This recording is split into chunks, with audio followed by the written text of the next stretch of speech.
Hello, আশা করি সবাই ভালো আছেন। তো আজকের ভিডিওতে আপনারা দেখবেন কিভাবে অল হাঙ্গেরি পাসটা কিনতে হয় স্টুডেন্ট আইডি দিয়ে।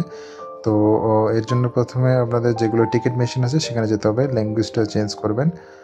ল্যাঙ্গুয়েজটা চেঞ্জ করার পরে এখানে একটা অপশন আসবে, স্টুডেন্ট আইডি দিয়ে একটা কাটার অপশন আসবে। তারপর আপনি নেক্সট দিবেন। যদি আপনি আজকে থেকে কাটেন সেক্ষেত্রে আপনি টুডে দিবেন। আর যদি আপনি আগামীকালকে থেকে এটা মানে আপনার আগামীকালকে থেকে ডেটটা শুরু হবে সেক্ষেত্রে আপনি টুমরো দিতে পারেন। এরপরে আপনার স্টুডেন্ট আইডি দেওয়ার যে স্টুডেন্ট আইডির যে নাম্বারটা আছে ওই নাম্বারটা আপনার ওখানে দিবেন। দেওয়ার পরে একটু একটু সময় নেবে। তারপর নেক্সট বাটন চাপ দিলেই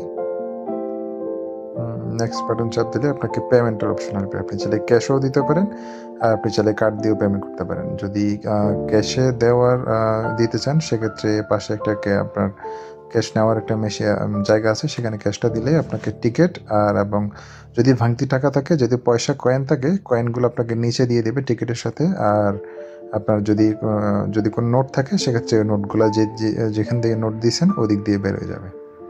তো এটাই হলো পুরো প্রসেসটা। আপনার 1890 ফরেন্টের মতো নেয়।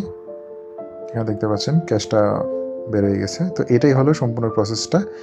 এভাবে আপনারা চাইলে অল হাঙ্গেরি পাসটা কিনতে পারবেন। ঠিক আছে?